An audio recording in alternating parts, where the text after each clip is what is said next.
அருட்பெருஞ்சோதி அருட்பெருஞ்சோதி தனிப்பெரும் கருணை அருட்பெருஞ்சோதி. எல்லா உயிர்களும் இன்புற்று வாழ்க, வள்ளல் மலரடி வாழ்க வாழ்க, கொல்லாவிரதம் புகழ எல்லாம் ஓங்குக, நல்லோர் நினைத்த நலம் பெறுக, நன்றி நினைத்த எல்லோரும் வாழ்க இசைந்து. உலக மக்களே, அறிவார்ந்த அன்பர்களே, ஆண்மநேய ஒருமைப்பாடுடைய அன்பர்களே, அருட்பெருஞ்சோதி ஆண்டவருடைய திருவிளையாடலை பார்த்து கொண்டிருக்கிறோம். அருட்பெருஞ்சோதி ஆண்டவர்தான் ஆதியும் அந்தமில்லா தோன்றிய இறைவன், சுயமாக தோன்றிய இறைவன். அருட்பெருஞ்சோதி ஆண்டவர் என்ற ஒரு இறைவன் இருப்பதையே இந்த பிரபஞ்சத்தில் மறைத்து விட்டார்கள். அருட்பெருஞ்சோதி ஆண்டவர்தான் இயற்கை உண்மை விளக்க கடவுள் என்பதையும் அவருடைய அருளாற்றலையும் நாம் திருவருட்பாவிலிருந்து ஒவ்வொரு பதிகத்திலிருந்து ஒவ்வொரு பாடலின் மூலமாக நாம் பார்த்து கொண்டிருக்கிறோம். இந்த பிரபஞ்சம் தோன்றிய காலத்திலிருந்தே சமயங்களும் மதங்களும் மார்க்கங்களும் உருவாகி அதை உருவாக்கிய தலைவர்கள், சைவ சமய தலைவர்கள், வைஷ்ணவ சமய தலைவர்கள், கௌபாரம், சௌரம், காணாபத்தியம், சாகதம், இப்படி சமயங்களை உருவாக்கியவர்கள் அவர்கள் கருத்துக்கு ஏற்றபடி உருவங்களை அமைத்து அதற்கு ஏற்றபடி ஆலயங்களை அமைத்து வழிபாட்டு முறைகளை அமைத்து மக்களை வழிபட செய்து விட்டார்கள். இந்த யுகங்களுக்கும் ஆயுள் காலம் உண்டு. கிரேத யுகம், திரேத யுகம், துவார யுகம், கலியுகம்.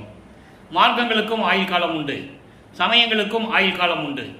அந்த ஆயுள் காலம் முடிந்த தருவாயில் கலியுகத்தினுடைய இறுதி கட்டத்தில் உலக மக்களுக்கு ஒரு ஆன்மீக பாதை வேண்டும், ஒரு மார்க்கம் தேவை.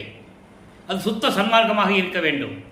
அப்போ அந்த சுத்த சன்மார்க்கத்தை அருட்பெருஞ்சோதி ஆண்டவர் நிறுவி தன்னுடைய செல்வ பிள்ளையிடம் கொடுப்பதற்காக தன்னுடைய செல்வ பிள்ளையை ஒரு தாயின் வழியாக இந்த பூலோகத்திற்கு வருவிக்க செய்தார்.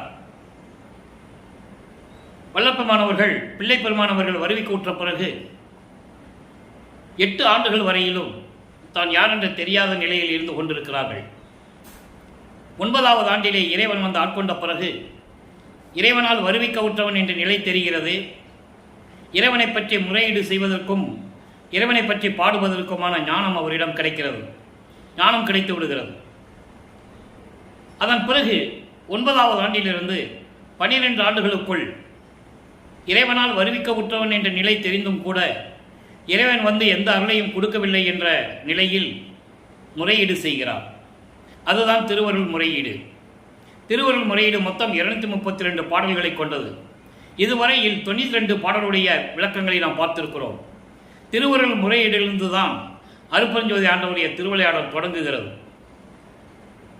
இன்று பார்க்க வேண்டிய பாடல் 93வது பாடல்.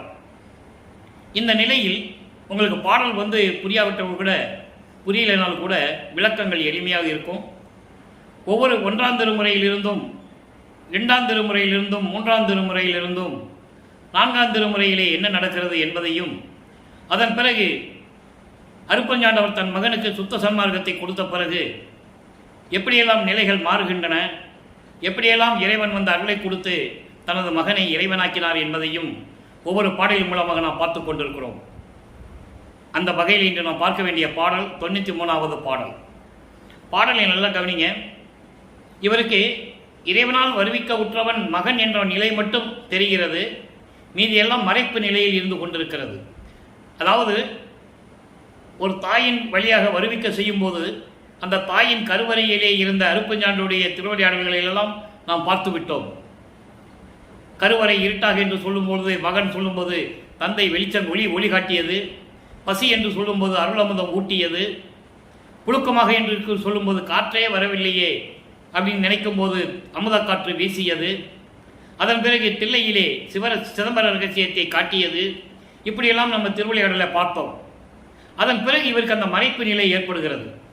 மீண்டும் அந்த மறைப்பு எப்போ நீங்குகிறது என்றால் சுத்த சன்மார்க்கத்தை பெற்ற பிறகு அந்த மறைப்பு நீங்குகிறது என்பதை நாம் பாடலின் மூலமாக பார்த்து கொண்டிருக்கிறோம். இப்போ 9வது ஆண்டிலிருந்து 12 ஆண்டுகளுக்குள், இந்த 3 ஆண்டுகளுக்குள் என்ன நடந்தது? 51 ஆண்டுகள் நடந்த திருவிளையாடலை அருட்பெருஞ்சோதி ஆண்டவர் 8 ஆண்டுகளாக பிரித்து தன் மகனுக்கு அருள் செய்து கொண்டிருக்கிறார். அதை தான் நம்ம பார்த்துருக்கோம். இப்போ 8 ஆண்டுகள் வரைக்கும் பிள்ளை பெருமானவர்கள் வருவிக்க உற்று 8 ஆண்டுகள் வரைக்கும் எந்த விதமான பலனையும் தன் மகனுக்கு அவர் கொடுக்கவில்லை. 9வது ஆண்டிலே மகன் முன் தோன்றி மகனை ஆட்கொள்ளுகிறார். ஆண்டாறு 3 ஆண்டிலே ஆட்கொண்ட அருள்கடலே என்று கூறுவார். ஆரோடு 3வது ஆண்டிலே என்னை ஆண்ட இறைவனே என்று கூறுவார். ஆக 9வது ஆண்டிலே தன் மகனை ஆட்கொண்டு விட்டு, மகனே, நீ என்னால் வருவிக்க உற்றவன், காரணம் காரியங்கள்லாம் இருக்கிறது, அந்த நிலைகள் வரும்போது உனக்கு முன்பருவம் பின்பருவம் காட்டி உனக்கு அருள் செய்வேன் என்று சொல்லி புன்னகைத்து விட்டு சிரித்து விட்டு மறைந்து விடுகிறான். அதன் பிறகு இவருக்கு மறைப்பு நிலை ஏற்படுகிறது. ஞானம் உதயமாகிறது. இன்னும் மெஞ்ஞானம் கிடைக்கல, ஞானம் மட்டும் உதயமாகிறது. இப்போ அந்த பாடல் மூலமாக பார்த்துக்கிட்டோம். பாடலை பாருங்க. 93வது பாடல். அன்பு அரிதா மனத்து ஏழையேன், அன்பு அரிதா மனத்து ஏழையேன், நான் துயரால் மெலிந்தே இன்பு அரிதாம் இச்சிறுநடை வாழ்க்கையில் இயங்குகின்றேன். என் பரிதாப நிலை நீ அறிந்தும் இறங்கிலேயேல், வன்பு அரிதாம் தன் அருள்கடலே, என்ன வாழ்வு எனக்கே அப்படின்னு பாடல. இந்த பாடலுடைய விளக்கம் பாருங்க. அன்பே அறியாத மனம் கொண்ட இந்த ஏழையேன், நான் படுகின்ற துன்பத்தை வருந்தி உடல் எல்லாம் மெலிந்து இன்பம் என்றால் சுகம் என்றால் என்னவென்று தெரியாத நிலையில் இந்த உலக வாழ்க்கையில் சிக்கிக்கொண்டு உன்னால் வருவிக்க உற்று ஏங்கிக் கொண்டிருக்கிறேன். எவ்வளவு அற்புதமாக சொல்றா நீங்க பார்க்கணும். உன்னால் வருவிக்க உற்ற பிறகு, உன்னுடைய மகன் என்று நான் தெரிந்த பிறகு, நான் இந்த உலக வாழ்க்கையிலே படுகின்ற துன்பம் எல்லாம் என்ன சுகன்னே எனக்கு தெரியல, அன்பு என்னன்னு தெரியல, சுகன்னா என்னன்னு தெரியாமல் நான் அந்த உலகியல் வாழ்க்கையிலே சிக்கிக்கொண்டு ஏங்கிக் கொண்டிருக்கிறேன். என்னுடைய பரிதாப நிலையை நீ அறிந்தும் இறங்கவில்லை என்றால், நீ கருணை செய்யாவிட்டால், அருள் செய்யாவிட்டால், குளிர்ந்த அருள் கடலே, கருணையின் பெருங்கடலே, இந்த வஞ்சமுடைய துயருடைய இந்த உலகியல் வாழ்வு எனக்கு எதற்கு, எந்த நோக்கத்திற்காக என்னை நீ வருவிக்க செய்தாய்? இது எனக்கு தேவையில்லையே. அப்ப இந்த வாழ்க்கை எனக்கு எதுக்கு? எதற்காக இந்த வாழ்க்கை வேண்டும்? தேவையில்லையே. நீ என்னை எதற்காக இந்த மண்ணுக்கு வருவிக்க செய்தாய்? அதை முதலில் கூறி எனக்கு அருள்வாயாக என்று சொல்லி இந்த பாடலை நமக்கு அள்ளியிருக்கிறார்கள்.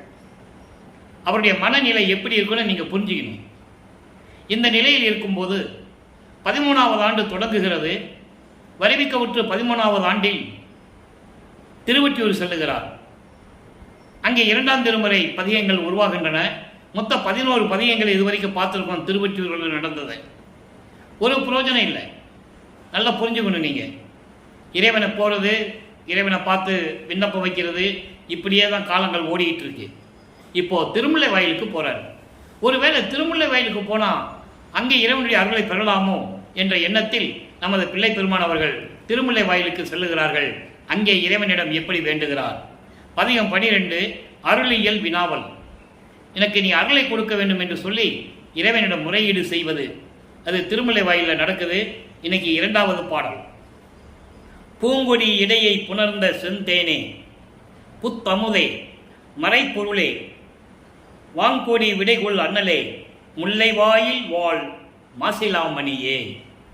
இந்த பிரபஞ்சம் தோன்றிய காலத்திலிருந்தே இந்த மறைகள், அதாவது வேதங்கள், ஆகமங்கள் எல்லாருமே சைவ சமயத்தை சேர்ந்தவர்கள், வைஷ்ணவ சமயத்தை சேர்ந்தவர்கள், அவர்களுடைய தலைவர்களை எல்லாம் பல பெயர்களிலே அழைத்துக் கொண்டிருந்தார்கள். சைவ சமயத்தை சேர்ந்தவர்கள் சிவபெருமான் என்றும், நடராஜன் என்றும், சொக்கநாதன் என்றும், மாசிலாமணி என்றும், தியாகராஜ பெருமான் என்றும் இப்படியெல்லாம் பெயர்களை வைத்து அழைத்துக் கொண்டிருந்தார்கள். அந்த காலகட்டங்களில் சமயங்களும் மதங்களும் மார்க்கங்களும் சூழ்ந்திருந்த காலகட்டங்களில் நமது பிள்ளை பெருமான் அவர்களும் திருமலை வாயிலே இறைவனை மாசிலாமணி என்று அழைக்கிறார். மாசிலாமணியே, தீங்கு ஒடியாத வினையேன் எனினும் செல்வா, என் கோயில் வந்து அடைந்தால் இங்கு ஒடியாத அருள்கனால் நோக்கி ஏன் எனாது இருப்பதும் இயல்வோ. உன்னை தேடி நான் திருவொற்றியூருக்கெல்லாம் நான் வந்துட்டு இருந்தேன், நீ என் மேல இறக்கமே காட்டல. ஒருவேளை திருமுல்லை வாயிலுக்கு வந்தா, உன்கிட்ட வந்தா, உன் கோயிலுக்கு வந்தா ஏதாவது கொடுப்பேன்னு சொல்லி நான் இங்க வந்திருக்கேன். ஏன் எதுக்காக வந்தேன்னு கூட கேட்காம இருக்கிற, இது உன் அருளுக்கு இயல்வா அப்படின்னு கேட்கிற. அதாவது உமையாலை இடது பக்கம் கொண்ட இறைவனே, புத்தமுதே, மறைப்பொருளே, வேதங்களின் விளக்கங்களுக்கு மேலாக விளங்கிக் கொண்டிருக்கின்ற கடவுளே, வாங்கொடி விடைகொள் அண்ணலே, அழகான காளை மீது ஏறி பவனி வருகின்ற காளை வாகனம் கொண்ட இறைவனே, திருமுல்லை வாயிலிலே வீற்றிருக்கின்ற மாசிலாமணியே, தீங்கு ஒடியாத வினையன் எனினும் நான் தீயவைகளையே செய்து கொண்டிருந்த சிறியவன் என்றாலும் கூட, இறைவா செல்வா, இறைவா நீ கோயில் வந்து அடைந்தால், உன்னை பார்க்க வேண்டும் என்று சொல்லி நீ இருக்கும் இடத்திற்கு நான் வந்தால், இங்கு ஒடியாத அருள்கணால் நோக்கி இந்த இடத்தில் அருள் பார்வையால், கடைக்கண் பார்வையால் பார்த்தும் பார்க்காதது மாதிரி இருந்து கொண்டிருக்கிறாய். ஏன் என்று கூட என்னை கேட்கவில்லை. இது இயல்பா, இது உன் அருளுக்கு இயல்பா என்று சொல்லி இந்த பாடலை நமக்கு அருளியிருக்கிறார்கள். ஆக இதே நிலைதான் தொடர்ந்து கொண்டிருக்கிறது. அதன் பிறகு வல்லப்ப மாணவர்கள் வருவிக்க உற்று 24 ஆண்டுகள் வரையிலும் என்ன நடந்தது? அதாவது 3வது 8 முடியும் போது 24 51 வருடங்களுடைய திருவிளையாடலை 8 பிரிக்கிறார் அருட்பெருஞ்சோதி ஆண்டவர். தன் மகனுக்கு 8 ஆண்டுகளுக்குள் எப்படியெல்லாம் அருளை கொடுக்கிறார் என்பதை தான் பார்த்து கொண்டிருக்கிறோம். இப்போ 3ஆம் திருமுறை உருவாகிறது. அங்கே திருமலை வாயிலில் ஒன்று ஆகலை. உடனே மறுபடியும் திருவொற்றியூர் வருகிறார். திருவொற்றியூரிலே புனரா விறகு பொருந்துரு வேட்கையின் இரங்கல் என்ற பதிகத்திலே 10 பாடல்களை அருளியிருக்கிறார்கள். புனரா விறகு பொருந்துரு வேட்கையின் இரங்கல் என்பது தலைவி தலைவனுடன் கூட முடியாமல், சந்தோஷமாக இருக்க முடியாமல் மனம் வருந்தி தோழியிடம் சொல்லுவது. உள்ளத்தை தோழியாகவும் தன்னை தலைவியாகவும் இறைவனை தலைவனாகவும் வர்ணனை செய்து இந்த பாடலை நமக்கு அருளியிருக்கிறார்கள். தோழி, அதாவது ஒரு பெண் ஒரு ஆணை காதலிக்கும் போது தோழியிடம் தான் போய் சொல்லுவாள். அந்த நிலையில் இருந்து கொண்டு இந்த பாடலை நமக்கு அருளியிருக்கிறார்கள். இந்த பாடலுடைய மைய கருத்து என்ன, உலக மக்களுக்கு என்ன தெரிவித்துக் கொண்டிருக்கிறார் என்பதையும் நாம் பார்க்க போகிறோம். இப்போ பாடலை பாருங்க. 2வது பாடல் இது திருவொற்றியூரில் நடக்குது. திருவொற்றியூரில் கொஞ்ச நாள் போனார், இறைவனுடைய விண்ணப்ப வைத்து எல்லாம் பண்ணார், ஒன்றும் நடக்கலை. நல்லா கவனிக்கணும். இப்போ அவர் சமயங்களும் மதங்களும் மார்க்கங்களும் சார்ந்த நெறிகளை பின்பற்றி கொண்டிருக்கிறார். காரணம், இவரை அறியாமலேயே சரியை கிரியை யோகம் என்ற 12 நிலைகளை கடக்க வேண்டும். அருட்பெருஞ்சாண்டவர் தன் மகனை கடத்தி கொண்டிருக்கிறார். மறைமுகமாக இருந்து கொண்டு, மறைப்பு நிலையில் இருந்து கொண்டு தன் மகனுக்கு இந்த அனுபவங்களை கொடுத்து கொண்டிருக்கிறார் என்பதுதான் இதனுடைய சாராம்சம். இப்போ அந்த நிலையில் இருக்கும்போது இந்த பாடல் பாருங்க. மால் ஏறு உடையாம் கொடி உடையார், வளம் சேர் ஒற்றி மாநகரார், பால் அணி நீற்றழகர், அவர் பாவியேனை பரிந்திலரே, கோல் ஏறு உண்ட மதன் கரும்பை குனித்தான், அன்பும் கோர்த்தனன் கான், செயல்புறு உடை கண் என்னடி, நான் செய்வது ஒன்றும் தெரிந்திலனே. தோழியிடம் சொல்லுவது போல இறைவனுடைய நிலையையும் தன்னுடைய நிலையையும் தன்னுடைய மன துயரத்தையும் இந்த பாடலின் மூலமாக தெரிவித்துக் கொண்டிருக்கிறார்கள் நமது பிள்ளை பெருமானவர்கள். உலக மக்களுக்கு தெரிவிக்க வேண்டும். ஏன் வருவிக்க உற்றார், எதற்காக வருவிக்க உற்றார், இறைவன் எப்படியெல்லாம் திருவிளையாடல் செய்து கொண்டிருந்தார், இந்த சமயங்களும் மதங்களும் மார்க்கங்களும் நெறியில் எல்லாம் பின்னாளில் சுத்த சன்மார்க்கத்தை பெற்ற பிறகு இதெல்லாம் தேவையில்லை என்று உலக மக்களுக்கு தெரியப்படுத்த வேண்டும். இந்த நிலையில் இருக்கும்போது இந்த பாடல் உருவாகிறது. இந்த பாடலுடைய விளக்கம் பாருங்க. பெரிய காலை மீது ஏறி வெற்றி கொடியுடன் வருபவர், இயற்கை வளம் சூழ்ந்த நீர்நிலைகள் சூழ்ந்த திருவொற்றியூர் என்னும் மாநகரில் இருப்பவர். தியாகராஜ பெருமான் சொல்றாரு, பால் போன்ற வெள்ளை நிற திருநீறு பூசி அழகாக இருப்பவர் இந்த பாவியனை விரும்பி இரக்கம் காட்டவில்லை. கொம்புடைய சீரும் காலை போல மதன் கரும்பு அம்புகளை தொடுக்கிறான் என் மீது, அதாவது காமக்கணைகளை தொடுக்கிறான் என்று சொல்கிறார். தன்னை பெண்ணாக உருவப்படுத்தியதால் காமக்கணை என்று சொல்லுகிறார். அதாவது அந்த வாலிப வயதில், அந்த வாலிப பருவ ஆண்டில் இருந்து கொண்டிருக்கிறார். அப்போ இயற்கையாகவே ஒரு ஆணுக்கு காமம் சூழ்ந்துவிடும். பெண்ணா இருந்தாலும் சரி, ஆணா இருந்தாலும் சரி, காமம் வந்து சூழ்ந்துவிடும். அப்போ அந்த காமத்தை நீக்க வேண்டும். எனக்கு காமம் உருவாகி கொண்டிருக்கிறது, இதை நீக்க வேண்டும் என்று சொல்வதற்காக தான் அங்கே மன்மதனை உள்ளே கொண்டு வருகிறார். கரும்பை அம்பிலை தொடுத்து, விழிலை தொடுத்து கரும்பை அம்பு தொட்டு எண்ணி விடுகிறான்.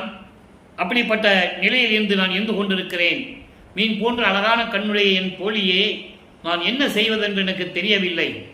இறைவனை பார்க்க முடியவில்லை. நான் அலைந்து கொண்டிருக்கிறேன். இறைவனுடைய அருளை பெற முடியவில்லை. வருவிக்க உற்று 24 ஆண்டுகள் வரையிலும் நான் துன்பப்பட்டு கொண்டிருக்கிறேன்.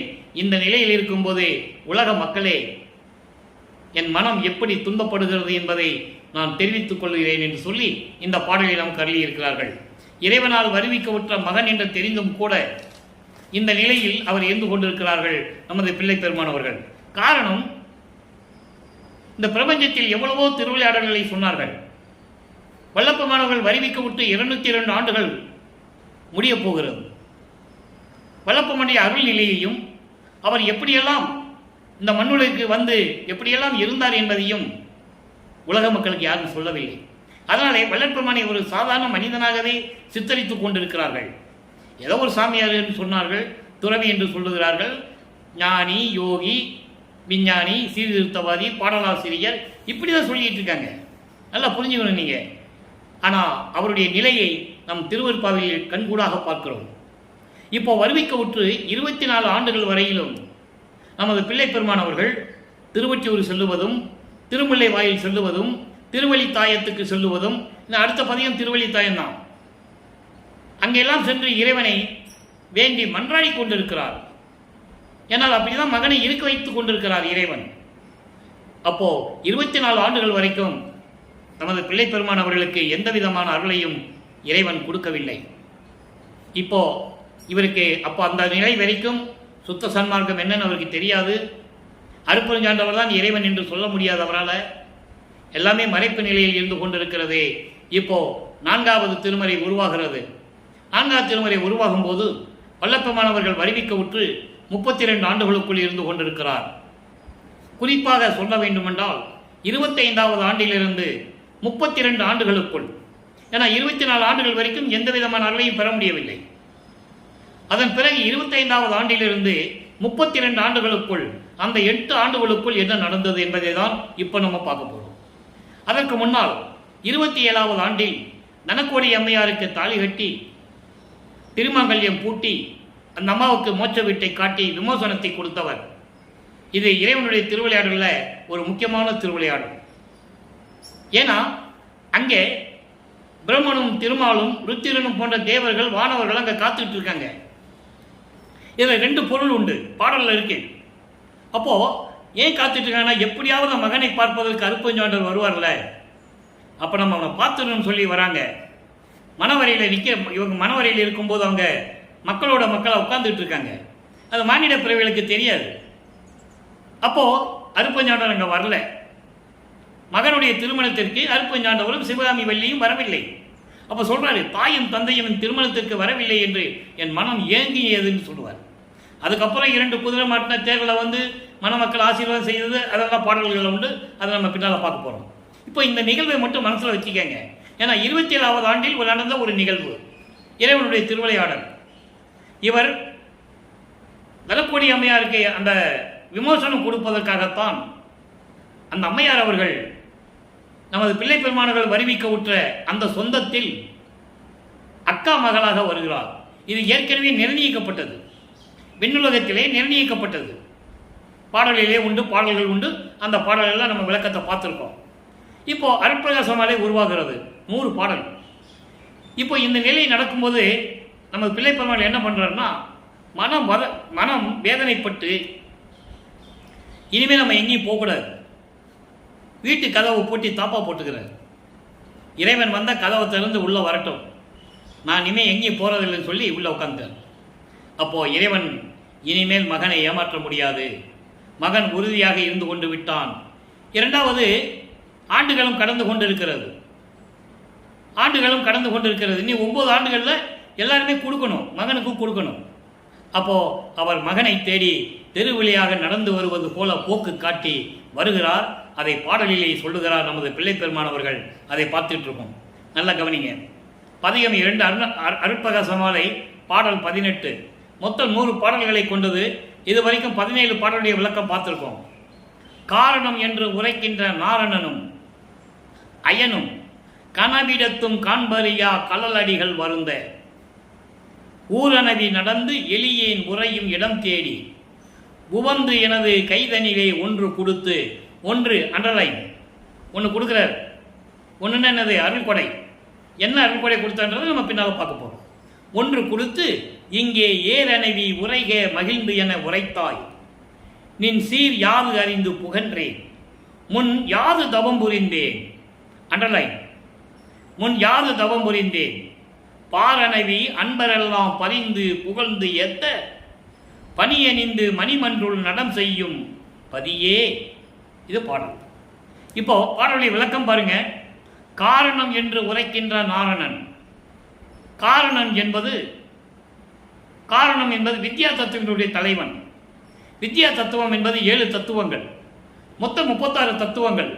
ஆன்ம தத்துவம் என்பது பிரம்ம தத்துவம், பிரம்மனுக்கு உரியது. 24 தத்துவங்கள். பூதங்கள் 5, பொறிகள் 5, புலன்கள் 5, கண்ணேந்திரங்கள் 5, இந்திரியங்கள் 5, அதுக்கப்புறம் அந்த கண்ணங்கள் 4, 24. இப்போ வித்யா தத்துவம் 7: காலம், நியதி, கலை, வித்தை, அராகம், புருடன், மாயை, மாமாயை. இந்த 7 தத்துவங்களை கொண்ட நாராயணனும், அதாவது திருமாலும், பிரம்ம தத்துவத்தை உடைய 24 தத்துவங்களை உடைய பிரம்மனும் கனவிடத்தும் காண்பரிதாம் திருவடிகள். அவன் கனவுல கூட இறைவனுடைய திருவடிகளை பார்க்கல. காரணம், முடியை தேடி பிரம்மன் அன்னப்பறவையாகவும், திருவடியை தேடி திருமால் பன்றியாகவும் உருவம் எடுத்து அதற்காகவே ஒரு அவதாரம் எடுத்தான். பன்றி அவதாரம். மச்ச கூர்ம வராக. மச்ச என்பது மீன் அவதாரம், கூர்மை என்பது ஆமை, வராகம் என்பது பன்றி. மச்ச கூர்ம வராக, வாமன, நரசிம்ம, பரசுராம, 6 அவதாரங்கள் கிரேத யுகத்திலே. பூரா சண்டை, ஒருத்தனை கொள்றது, வெட்டுறது, இதான் நடந்தது. கிரேத யுகத்தில் ராமர் அவதாரம் மட்டும், துவார யுகத்தில் கிருஷ்ணனும் பலராமனும், கலியுகத்தில் அயகிரி அவதாரம். அது முடிஞ்சு போச்சு. அதனுடைய விளக்கம் சுத்த சன்மார்க்க காலத்தில் புரியும் சொல்லியிருக்காரு. இனிமேல் அது வெளிப்படும். ஆக 10 அவதாரங்களும் அந்தந்த நோக்கத்திற்காக எடுக்கப்பட்டவை. அப்போ இவன் பன்றி அவதாரம் எடுத்து திருவடியை பார்ப்பதற்காக செல்லுகிறான், பார்க்க முடியவில்லை. பிரம்மன் அன்னப்பறவை வாகனம் எடுத்து அன்னப்பறவையாக உருவெடுத்து செல்லுகிறான், பார்க்க முடியவில்லை. பூத்திடும் அவனும் காத்திடும் அவனும் புல் விலங்கு உருக்கோடு நேடியும் கண்டறியாத நீடிய பாதங்கள் என்று சொல்லுவார். பார்க்கல. நான்முகத்தோனும் திரு நெடுமாலும் மெஞ்ஞானம் என்னும் ஆன்முக கண் கொண்டு காணாமல் தன் உருமாறியும். மெஞ்ஞானம் கிடையாது உங்களுக்கு. மெஞ்ஞானம் என்னும் ஒரு கண்ணை வச்சு பார்க்க முடியாம உருமாறுகிறார்கள். எப்படி பார்த்துருவோம்? ஒரு ஆணவத்தினால், செருக்கினால் உருமாறுறாங்க. உருமாறியும் தேன்முக கொன்றை முடியும் செந்தாமரை சேவடியும் ஊன்முக கண்கொண்டு காணாமல் தேடி நின்றார். நிறைய பாடல்கள் உண்டு. நெடுமாலும் பன்றி என நெடுநாள் நேடியும் கண்டறியாத நீடிய பாதங்கள் என்று சொல்லுவார். ஆக இவர்களெல்லாம் பார்க்க முடியாத இறைவன். அப்படிப்பட்ட இறைவனுடைய திருவடிகள் கால் வலிக்க மண்ணிலே நடந்து வந்து ஊர் அணவி நடந்து.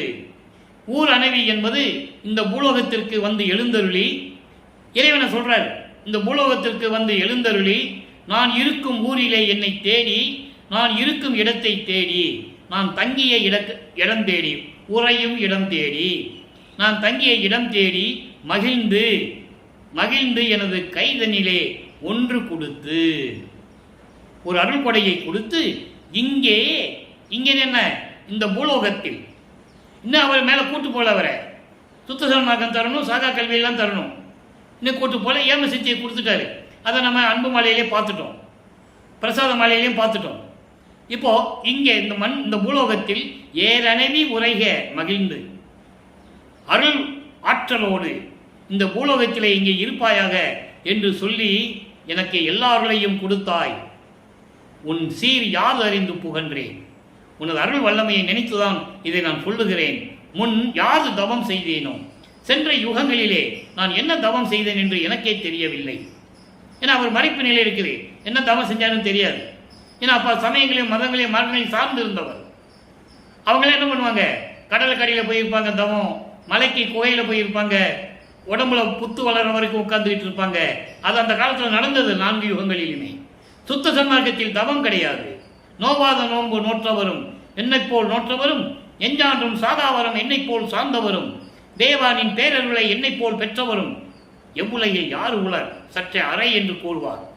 நீ சொல்லுன்னு சொல்லுவார். அப்பா கிட்ட கேட்பார். இது சுத்த சன்மார்க்கத்தை பெற்ற பிறகு. அதுக்கு முன்னால் நான் என்ன தவம் செஞ்சேன்னு எனக்கு தெரியலன்னு சொல்றாரு.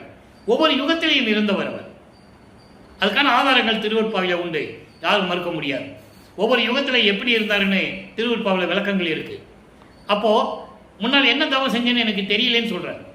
அவருக்கு இல்லை ஞானம் கிடைத்ததை தவிர மெஞ்ஞானம் கிடைக்கவில்லை, மறுப்பு நிலையில் இருக்கிறது. அதனால் சொல்லுகிறார். பாரணைவி அன்பரெல்லாம் பரிந்து புகழ்ந்து ஏத்த பாலனவி, இந்த மண்ணுலகில் பூலோகத்தில் இருக்கின்ற அடியார்கள் எல்லாம் உன்னை புகழ்ந்து வணங்கி போற்ற பணியணிந்து மணிமன்றுள் அணிநடம் செய்பதியே. பாம்புகளை கழுத்திலே சுத்தி கொண்டு, விஷம் கொண்ட பாம்பை கழுத்திலே சுத்தி கொண்டு அம்பலத்திலே அருள்நடனம் செய்து கொண்டிருக்கின்ற இறைவனை என்று சொல்லுகிறார். இப்போ இவர் சமயங்களும் மதங்களும் மார்பில் சூழ்ந்திருந்த காலகட்டங்களில் இறைவனை இப்படிதான் உருவப்படுத்தி சொல்லிக் கொண்டிருக்கிறார். இப்போ 32 ஆண்டுகள் முடிவடைகிறது, 33வது ஆண்டு தொடங்குகிறது. 34வது ஆண்டு தொடங்கின உடனே சுத்த சன்மார்க்கத்தை மகன்கிட்ட கொடுக்கணும். அப்போ அங்கே வர சொல்லுவார். அதனால விளக்கங்களாக நம்ம பார்த்துருக்கோம். இப்போ சுத்த சன்மார்க்கத்தை பெற்ற பிறகு அவர் எங்கே போய் பெற்றார், எப்படியெல்லாம் அந்த அண்டங்களை கூறுகிறார், அதெல்லாம் இப்போ நம்ம பார்க்க போகிறோம். 6ஆம் திருமுறை பதிகம் 31 திருவருள் பேரு. திருவருளனுடைய பேர், அதனுடைய பாக்கியம் எப்படி இருக்கும்? 8வது பாடல். 6ஆம் திருமுறை பதிகம் 31 திருவருள் பேரு 8வது பாடல். கோல் அறிந்த பெருந்தவர்த்தம் குறிப்பு அறிந்து உதவும் கொடையாளா, சிவகாமி கொடிக்கு இசைந்த கொழுனா. கொழுனா என்பது கணவன், சிவகாமி வள்ளியினுடைய கணவனே. இங்கே தான் எல்லாம் சொல்லுவார். அருப்பெருஞ்சோதி அவருடைய மனைவி சிவகாமி வள்ளி, என் அம்மை சிவகாமி வள்ளி என்று சொல்லுவார். ஆள் அறிந்து இங்கு இங்கு இந்த பூலோகத்தில் என்னை ஆண்ட அரசே, என் அமுதே, அம்பலத்தை நடஞ்செய்யும் அரும் பெரும் சோதியனே. இங்கே தான் அருப்பெருஞ்சோதின்னு சொல்லுவார். தாள் அறிந்தேன் நீ வரவு சத்தியம் சத்தியமே, சந்தேகம் இல்லை. அந்த தனித்திரு வரவில் நாளறிந்து கொள்ள வேண்டும் நவிலுக, எனது நனவிடையாயினும் அன்றி கனவிடையாயினுமே. இது பாடல். இப்போ பாருங்க, இப்போ எல்லா நிலைகளும் மாறிடுச்சு. சமயங்களோ மதங்களோ மார்க்கங்கள் நிலைகள் மாறுகிறது. முழுவதுமாக முற்றிலுமாக துறந்து விட்டார், பற்றுகளை துறந்து விட்டார். தனக்கூடிய அம்மையாருக்கு தாலி கட்டிய உடனே அந்த பற்றுகளை நீங்குகிறது. பற்றுகள் நீங்கிதான் சென்னையை விட்டு வெளியே கிளம்புகிறார். எங்கே கிளம்புகிறார்? நேர திருச்சிற்றம்பலத்துக்கு கிளம்புகிறார். அங்கதான் சுத்த சன்மார்க்கத்தை வாங்குகிறார். அந்த பாடல்கள் நம்ம பார்த்துட்டோம். திரும்பி இவர் பூலோகத்துக்கு வந்துட்டார். இன்னும் நிறைய வேலைகள் இருக்கீங்க. அப்போ இங்க வந்த பிறகு அந்த இறைவனுடைய அந்த திருவருளை பெற்ற பிறகு அதனுடைய பேர் எப்படி இருக்கிறது என்பதை தான் இந்த பாடலிலே நமக்கு அருளி இருக்கிறார்கள். அதை தான் பார்த்துட்டு இருக்கோம். கோல் அறிந்த பெருந்தவர்த்தம் குறிப்பு அறிந்து, அதாவது அண்டங்களை அறிந்த பெருந்தவம் செய்தவர்கள், அண்டங்களை அறிந்து பெருந்தவம் செய்தவர்களுடைய எண்ணம் அறிந்து அவர்களுக்கு அருளை கொடுக்கக்கூடிய கொடையாளா, கொடை வள்ளலே, சிவகாமி வள்ளிக்கு இனிய கணவனே. ஆள் அறிந்து இங்கு, ஆள் அறிந்து என்பது என்னையும் மனதில் வைத்துக்கொண்டு என்னையும் பணி கொண்டு இரவா வரமளித்து அன்னையில் உகந்த அருப்பெருஞ்சோதின்னு சொல்லுவார்.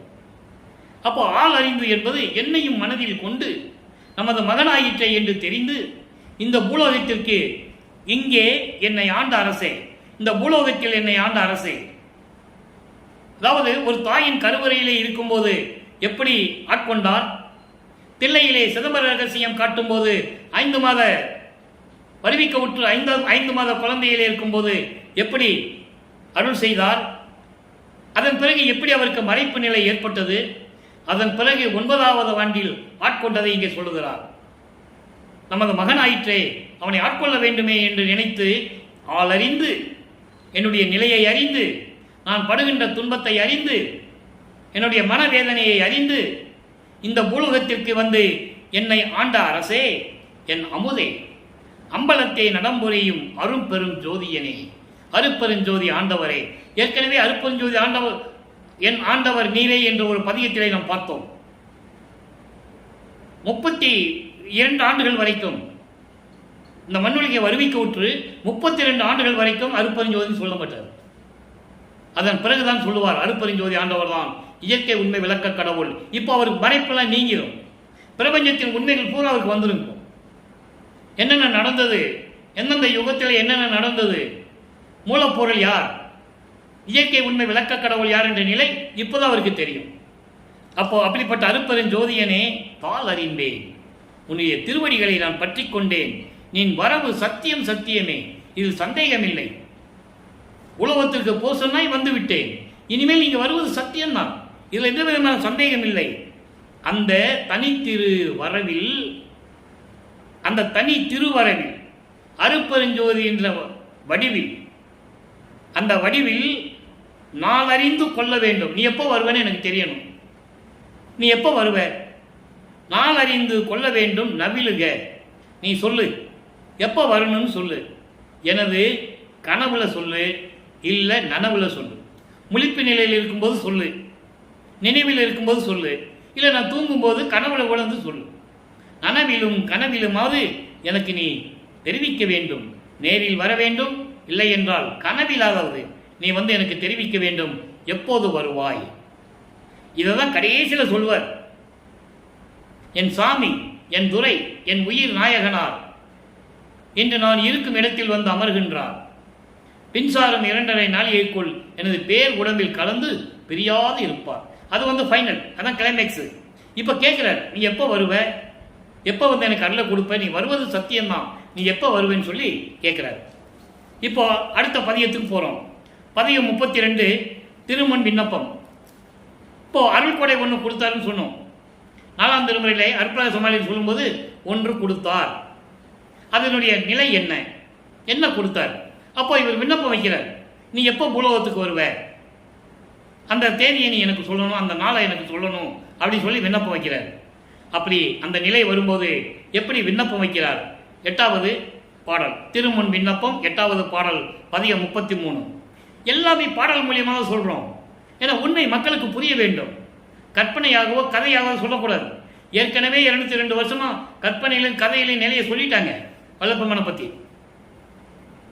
பாடல் மூலியமாக சொன்னால் மக்களுக்கு புரியும். இப்போ பாடல் பாருங்க. வாய்ந்த பொன்னணி பொது நடம் புரிகின்ற வள்ளலே, மறையெல்லாம் ஆய்ந்தும் இன்ன என்று அறிந்திலா நின் திரு அடிமலர் பணியாமல் சாய்ந்த நாயனே விண்ணப்பம் திருசெவி தரித்து அருள் செயல் வேண்டும்.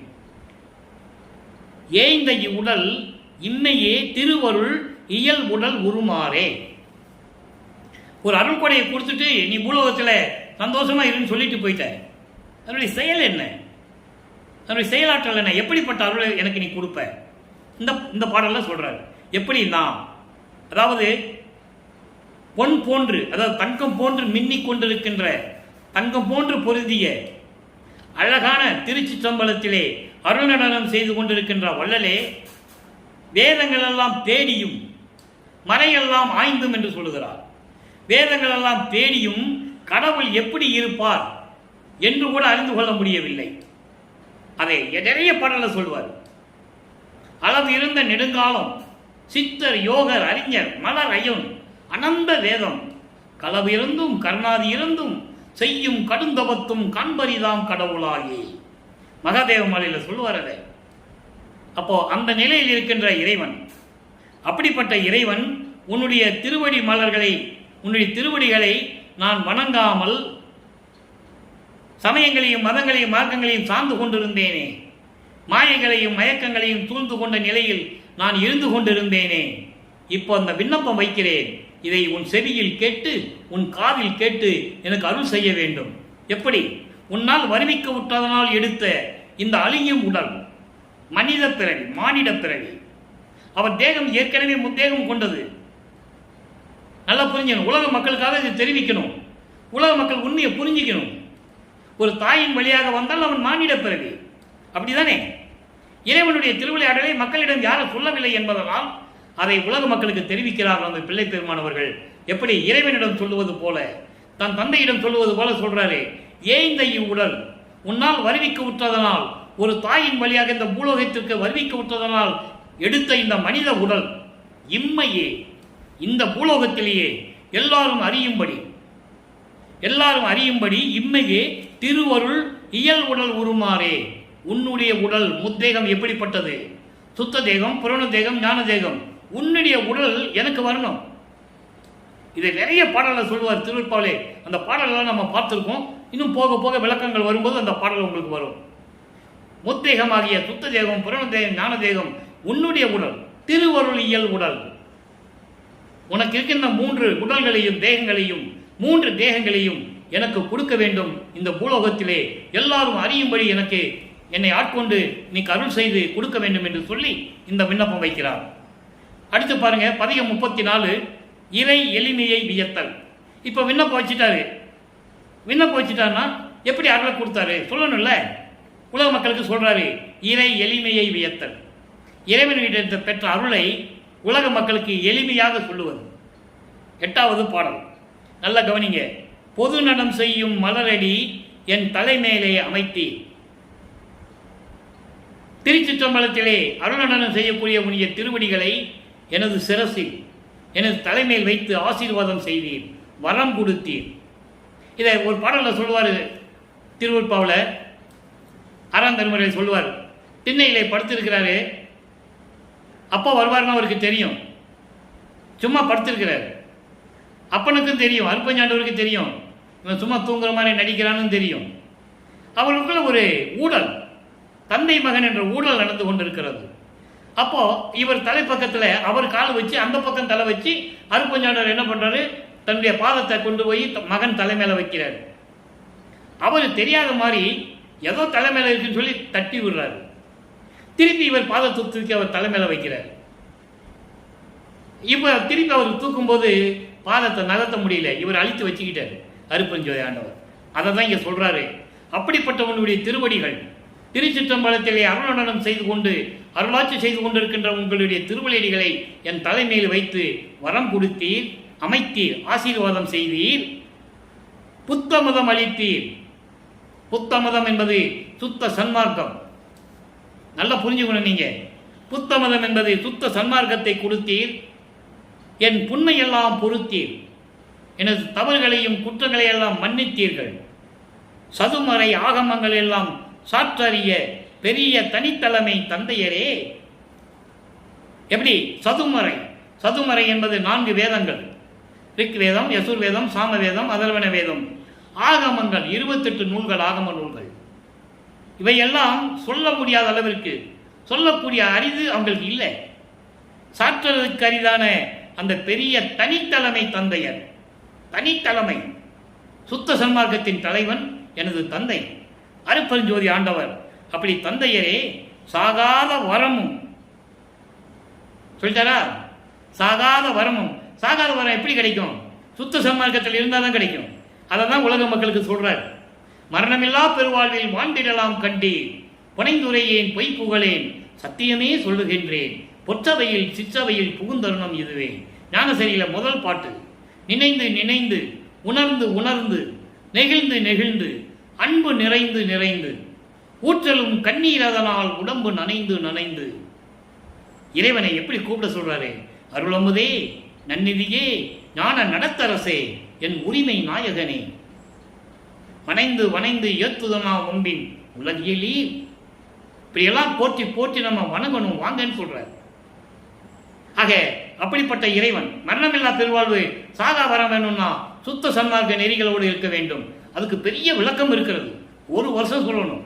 சுத்த சன்மார்க்க நெறிகள் என்ன, எப்படி இருந்தால் மரணமில்லா பெருவாழ்வை பெறலாம், இதுக்கெல்லாம் நிறைய விளக்கங்கள் இருக்கு. அதை நம்ம கடைசியில் சொல்லுவோம். இப்போ இறைவனுடைய திருவிளையாடலை மட்டும் சொல்லிட்டு இருக்கோம். அதுக்கப்புறம் மரணமில்லா பெருவாழ்வுனா என்ன, சாகா வரணும்னு என்ன, சுத்த சன்மார்க்கத்தின் விளக்கம் என்ன, சுத்த சன்மார்க்கத்தில் எப்படி இருக்கணும், அப்படி நிறைய விஷயங்கள் இருக்கு. அதை நம்ம போக போக பார்க்க போறோம். இப்போ அப்படி சாகா வரமும் தந்து எது நினைத்தேன் நினைத்து ஆங்கே அது புரியும் திறமும் இன்ப அனுபவங்களையும் எனக்கு அருள்வதற்கே. அங்கிருந்து வராரு, மறுபடியும் இங்க பூலோகத்துக்கு வரணும். இன்னும் நிறைய வேலைகள் இருக்கு. அருப்பஞ்சாண்டவருக்கு மகனுக்கு கொடுக்க வேண்டியது நிறைய இருக்குல்ல. இவர் விண்ணப்பம் வைக்க அவர் இங்க வர, அங்கிருந்துட்டு கூப்பிடுவாரு, மகன் இங்கிருந்து அங்க போவாரு. அந்த இடைப்பட்ட நேரத்தில் இங்க சொல்லுவாங்க அவர் எங்கேயோ ஓடி போயிட்டாருப்பா, மறைஞ்சு போயிட்டாரு, காணோம், எங்கேயாவது போவாரு வருவாரு, 6 மாசம் எங்கேயாவது இருப்பாரு, 3 மாசம் எங்கேயாவது போவாரு, இப்படிதான் சொன்னாங்க. அவர் என்ன சொல்றாரு, நான் எங்க போனேன், எப்படி எங்க அப்பாவை பார்த்தேன், எப்படியெல்லாம் அருளை பெற்றுன்னு பாடல சொல்றாரு. அதை மக்கள்கிட்ட சொல்றது யாரு? யாரும் சொல்லலையே. சொன்னாதான் மக்களுக்கு தெரியும். இப்போ அவர் இங்க வராது. எப்படி?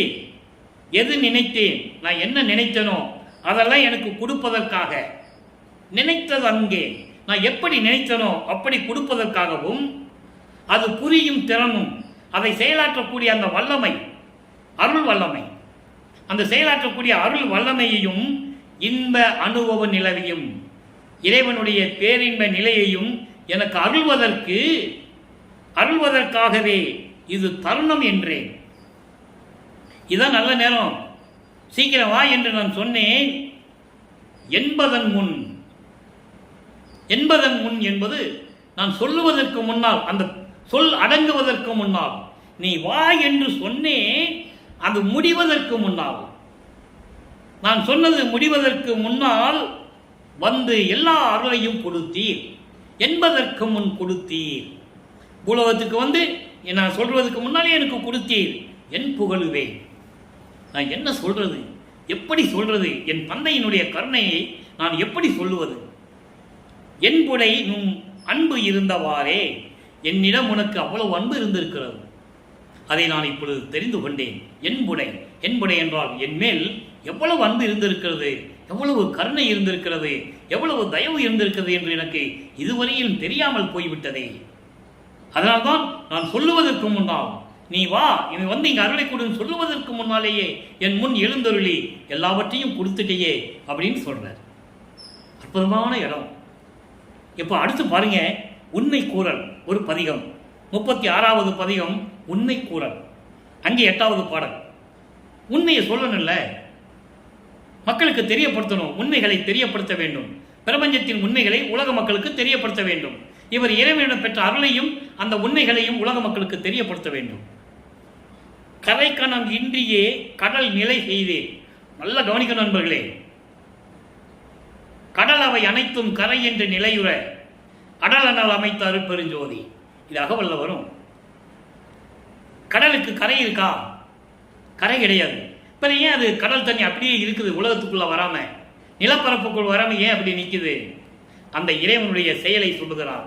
கடல் அவை அனைத்தும் கரையின்றி நிலையுற அடல் அனல் அமைத்த அருட்பெருஞ்சோதி. அடல் அனல் அமைத்த அருட்பெருஞ்சோதி என்பது, கடல் என்பது முன்னீர் சேர்ந்தது. ஆற்று நீர், ஊற்று நீர், மழை நீர், அது எப்பயுமே வந்துகிட்டு தான் இருக்கும். அப்புறம் கடல் தண்ணி மட்டும் அதே லெவலில் இருக்கு. அப்போ அடியில் அடல் அனல் அமைத்த அருட்பெருஞ்சோதி பெரிய நெருப்பு அமைச்சு அதை ஆவியாக்குகிறது. அப்போ கடல் மட்டும் அப்படியே தான் இருக்கும். எவ்வளோ தண்ணி வந்தாலும் சரி, அது எக்ஸ்ட்ரா இருக்கிறதெல்லாம் ஆவியாக போயிடும். அப்போ கடலுக்கு கரை இல்லை. அதை அருளியது யார்? அருட்பெருஞ்சோதி ஆண்டவர். அதை இங்கே கூறுகிறார். கரை கணம் இன்றியே கடல் அலை செய்தீர். கரைக்கு அணை இல்லை, எல்லை இல்லை, தடுப்பு இல்லை. ஆனால் கடலுடைய நிலை அப்படியே இருக்கிறது. நிலையாக இருக்கும்படி நீங்கள் காத்து கொடுத்தீர்கள். அதோடு மட்டுமல்ல, கருணை கடலுக்கு கரை கணம் செய்ய. நீ கடலுக்கு வேணா கரை இல்லாமல் வச்சிருக்கலாம், ஆனால் உன் கருணை கடலுக்கு கரை போட்டுறாத. எப்படி சொல்றாரு பாருங்க. கருணை பெருங்கடலுக்கு அணை போடாத, எல்லாவற்றையும் எனக்கு கொடுத்துருன்னு கேட்கிறார். அப்போ கருணை கடலுக்கு கரை கணம் செய்யீர். கருணை கடலுக்கு கரை போட்டுறாத. கருணை கடல் நீ எனக்கு கொடுத்துக்கிட்டே இருக்கணும். உரைக்கு அணவாத உயர்வுடையீர். சொல்ல முடியாத உயர்ந்த நிலையில், ஒப்பற்ற நிலையில், யாருக்கும் நிகரில்லாத நிலையில், அரிய நிலையில் இருந்து கொண்டிருக்கின்ற இறைவன், என் உரைக்கு அணவி பல உதவி செய்கின்றேன். என் உரைக்கு அணவி, என்னுடைய விண்ணப்பங்களுக்கும் என்னுடைய முறையீடுகளுக்கும் செவி சாய்த்து நான் சொல்லுவதையெல்லாம் கேட்டு எனக்கு எத்தனையோ தடவை அருளை கொடுத்திருக்கிறீர்கள். பல உதவி செய்கின்றேன். உதவி என்பது அருளை கொடுப்பது. இறைவன் அருளை கொடுத்ததை சொல்லுகிறார், உதவி என்று சொல்லுகிறார். தந்தை மகனுக்கு செய்யும் உதவி, மகன் தந்தை காட்டும் உதவி. சுத்த சன்மார்க்கத்தை அப்பா மகன்கிட்ட கொடுத்து உலக மக்களுக்கு அறிமுகப்படுத்தி எல்லாவற்றையும் சேர்க்க சொன்னார். அது மகன் செய்த உதவி தந்தைக்கு. இப்படியெல்லாம் உண்டு, பாடல்களில் உண்டு, நிலைகள்லாம் அற்புதமாக இருக்கும். ஆக இப்படியெல்லாம் என் முறையீடுகளையும் விண்ணப்பங்களையும் கேட்டு எனது மனதில் இருக்கின்ற எண்ணங்களை எல்லாம் சரி செய்து உன் செவியில் கேட்டு எனக்கு அருள் செய்தீர். வரை கணம் என் குணம் மா நிதியானீர். அதாவது அருள் செல்வமிக்க என் குணம் கொண்ட இறைவனானீர். இறைவனுக்கு 8 குணங்கள் உண்டு அருட்பெருஞ்சோதி ஆண்டவனுக்கு. அதனால் என் குண வடிவிலே சத்தியஞான சபையை நிறுவியது. தன்மையத்தனாதல், தூய உடம்பினாதல், இயற்கை உணர்வினாதல், முற்றிலும் உணருதல், இயற்கையாகவே பாசங்களை நீக்குதல், முடிவில் ஆற்றல் உடைமை, பேரின்ப உடைமை, வரம்பில் இன்ப உடைமை, இப்படி 8 குணங்கள் உண்டு இறைவனுக்கு. அந்த 8 குணங்களை வச்சுதான் எண்கோண வடிவிலே சபையை அமைத்தது என்பதை நான் பதிவு செய்ய கடமைப்பட்டிருக்கிறேன்.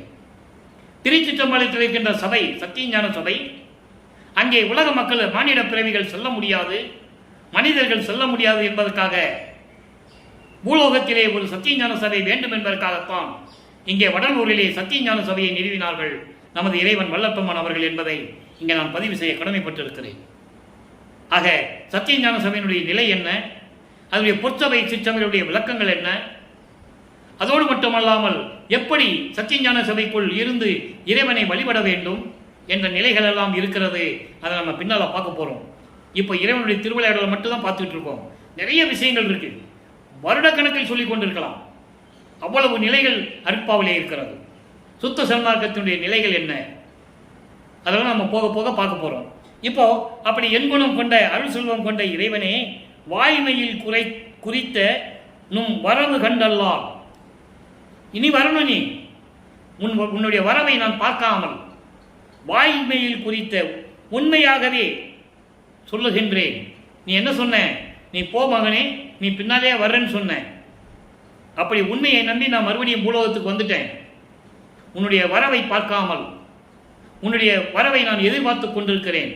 வரவை பார்க்காமல் அரை கணம் ஆயினும் தரித்திட மாட்டேன்.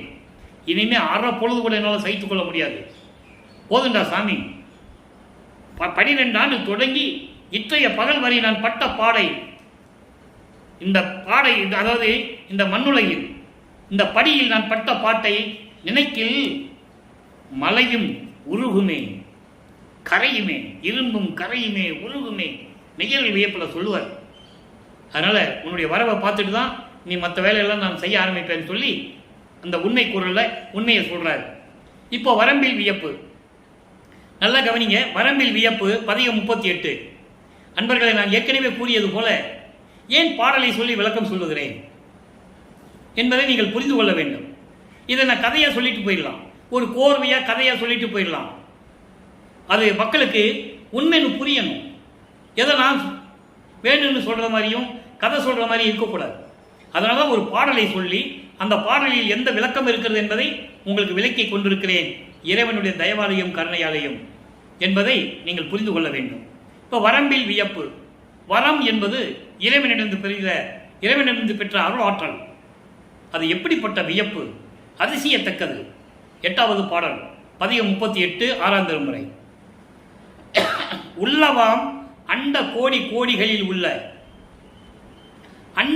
கோடிகளில் உள்ள உயிர் முழுவதும் ஒருங்கே கொள்ளை கொண்டிடனும் அணுத்துணை எனினும் குறைபடா பெரும் கொடை தலைவா.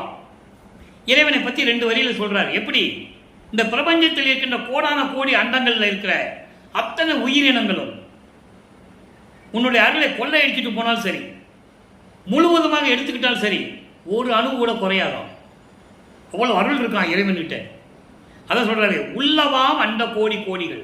இந்த பிரபஞ்சத்தில் இருக்கின்ற கோடி கோடி கோடியான அண்டங்கள் இருக்கின்ற உயிரினங்கள் எவ்வளவு இருக்குதோ அந்த உயிரினங்கள்லாம் சேர்ந்து ஒன்னா சேர்ந்து கொள்ளை அடிச்சுட்டு போனாலும் சரி, கொள்ளை கொண்டிடனும் முழுவதுமாக எடுத்துட்டு போனாலும் அணுத்துணை கூட குறையாதான். அப்படிப்பட்ட கொடைத்தன்மை உடைய இறைவன் அருட்பெருஞ்சோதி ஆண்டவர். கொடை தலைவா, கள்ள நெஞ்சகத்தேன் பிழையெல்லாம் பொறுத்து கருத்து எல்லாம் இனிது தந்து அருளி தள்ளரும் திறத்து என் உள்ளம் புகுந்தான் தந்தையை தடுப்பார் யாரே.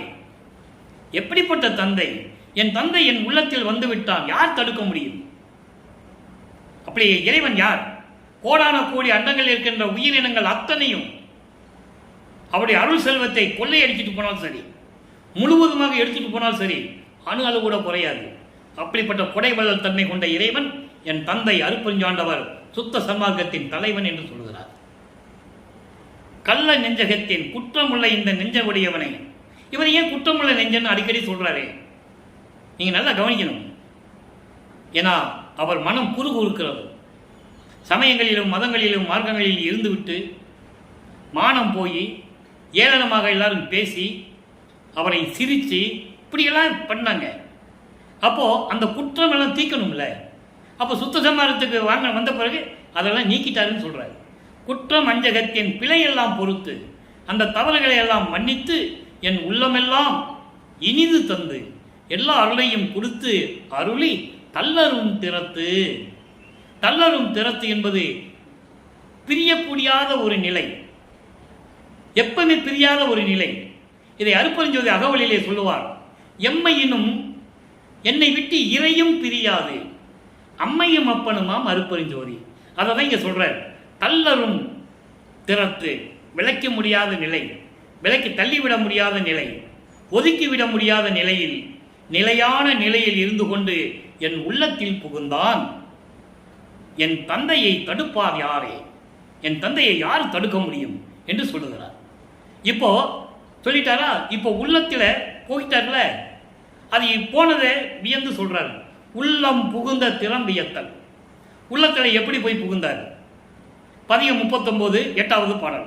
அங்கே இருக்கிற 8வது பாடலுடைய கேள்விக்கு இந்த 8வது பாடலில் பதில் இருக்கு. நல்லா கவனிக்கணும் நீங்க. இப்போ உள்ளம் புகுந்தான் தந்தையை தடுப்பார் யாருன்னு சொல்லிட்டாரு. இப்போ பாருங்க, சிறம்பெறும் வேத ஆகமத்தின் அடி நடுவும் முடியும் செல்லாத நிலை அதுவாய்.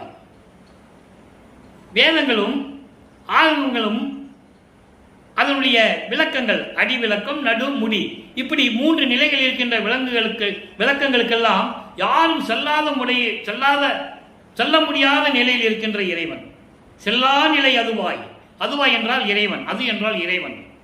அது அவள், அவன், அவள், அது என்று சொல்லுவார். அது வேற விஷயம், அகவல்ல சொல்லுவார். இப்போ அப்படிப்பட்ட இறைவனாக யாரும் செல்ல முடியாத வேதங்களும் சரி ஆகமங்களும் சரி, அடியிலும் போக முடியாது, முடிக்கும் போக முடியாது, நடுவிலே வர முடியாது. அப்படி செல்லாத நிலையில் இருக்கின்ற இறைவனாகவும் எல்லாம் வல்லதுவாய் பரம்பரமாய் பரசிவ நிலையிலுமாய் பரம்பரமேல் பரவும் சிதம்பரமாய். சிதம்பரம்னு உங்களுக்கு சிதம்பரத்துக்கு ஞாபகம் போயிடக்கூடாது. சிதம்பரம் என்பது சிதாகாச நிலை. சிதாகாச நிலை என்பது அருட்பெருஞ்சோதி. ஏற்கனவே சொல்லியிருக்கேன், விளக்கம் கொடுத்துருக்கேன். சிதம்பரம் என்பது அருட்பெருஞ்சோதி. அதனால தான் சிதம்பர ராமலிங்கன் போட்டார். அப்பா பேரை இன்சிலா போட்டார் நமது பிள்ளை பெருமானவர்கள். அதை நீங்கள் புரிஞ்சுக்கணும். சிதம்பர ராமலிங்கம், அருட்பெருஞ்சோதி ராமலிங்கம்.